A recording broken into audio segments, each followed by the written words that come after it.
સમય ઘણો થયો છે, વધારે વિશેષ નથી કહેતા, પણ અમે વિધાનસભામાં તમે બધાએ મોકલેલા છે, વિધાનસભામાં જઈને અમે બધું જોયું જાણ્યું, અને આપણા સમાજ સાથે જ્યારે પણ કંઈ થાય છે, મા બહેનો રાતે ફોન કરે, સવારે ફોન કરે અને કહે છે કે અમારી સાથે આપવીતી થઈ છે, ત્યારે મને દુઃખ થાય છે કે આટલી બધી યુવા શક્તિ છે, આદિવાસી યુવાનો રાતે 11 વાગ્યાથી નાચશે, 5 વાગ્યા સુધી આદિવાસી યુવાન થાકશે નહીં.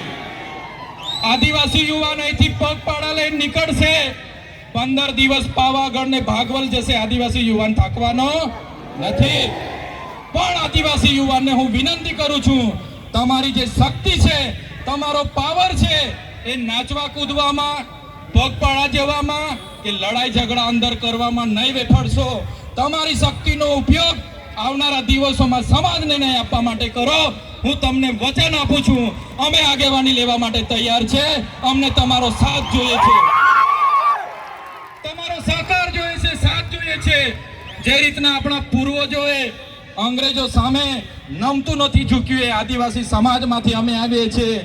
ટાટિયા મામા, બિરસા મુંડા, રાજા પાંઠાનું ખૂન અમારા શરીરમાં છે.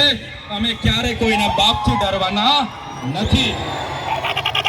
એટલા માટે આજે અમે કહીએ છીએ કે આદિવાસીનો ઇતિહાસ એ સિંધુ ઘાટીની સંસ્કૃતિ 10,000 વર્ષો પહેલા, 7-8 હજાર વર્ષો પહેલા જે સંસ્કૃતિ હતી, એ આદિવાસી સંસ્કૃતિની સભ્યતા છે. વિશ્વની સૌથી જૂની સંસ્કૃતિ આદિવાસીઓની છે.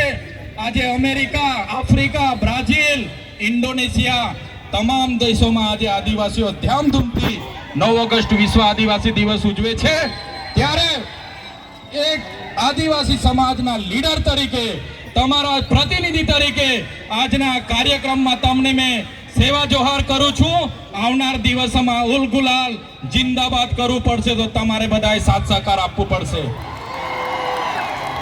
મિત્રો, આજના કાર્યક્રમના મંચ પરથી કહેવા માંગુ છું, ઘણા વર્ષોથી લડેંગે જીતેંગે, મુર્દાબાદ જિંદાબાદ. હવે મુર્દાબાદ જિંદાબાદ કરવાનું થતું નથી. હવે કોઈ બાબતમાં આવેદન પત્ર આપવાના થતા નથી. લડેંગે જીતેંગે જિંદાબાદ મુર્દાબાદ કરવાનું થતું નથી. જ્યારે પણ આદિવાસીઓ સાથે અન્યાય થશે, અત્યાચાર થશે, આદિવાસીના હક અધિકાર માટે ખોચવી લેવા માટે હવે આપણે બધાએ તૈયાર થઈ જવું પડશે. ત્યારે આજના કાર્યક્રમમાં મને આમંત્રણ આપ્યું, મારું સન્માન કર્યું, મને બોલવા માટે ઘણા હજારો યુવાનો બોલી શકે એવા છે, છતાં મને તક આપી એ બદલ મેં તમારો ખૂબ ખૂબ આભાર માનું છું. અહીંયા ઉપસ્થિત આદિવાસી સમાજના તમામ સરપંચો, તમામ તાલુકા સભ્ય, જિલ્લા સભ્ય, પક્ષ પાર્ટીના જેટલા પણ આગેવાનો અહીંયા પધારેલા હોય, એ ભાજપના હોય, કોંગ્રેસના હોય, આપના હોય કે બાપના હોય કે બીડીપીના હોય, બધાને મારા જોહાર. જય આદિવાસી.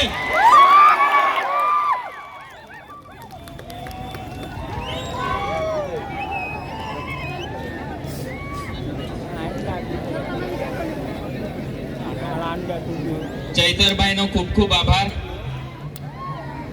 એમની વાત બધાએ દિલથી સાંભળી છે, પિનડ્રોપ સાયલેન્ટમાં સાંભળી છે.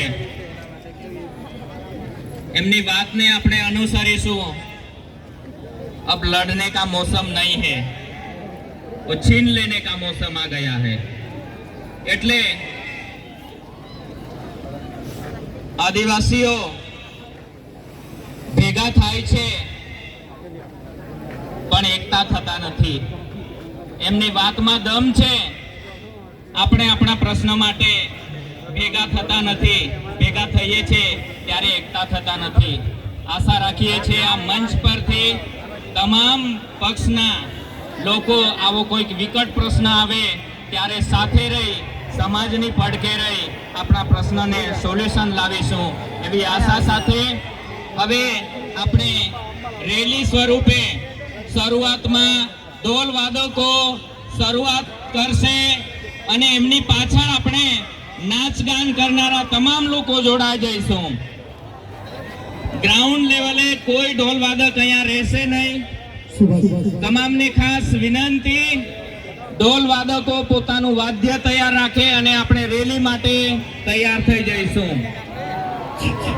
ફરી આપણે બિરસા ચોક જઈને ભગવાન બિરસાની પ્રતિમાને ફૂલહાર કરી લીમડા ચોક થઈને ફરી પીટા ગ્રાઉન્ડમાં આવીશું ત્યારે આપણી સભાની આપણા રેલીની પૂર્ણાહુતિ થશે.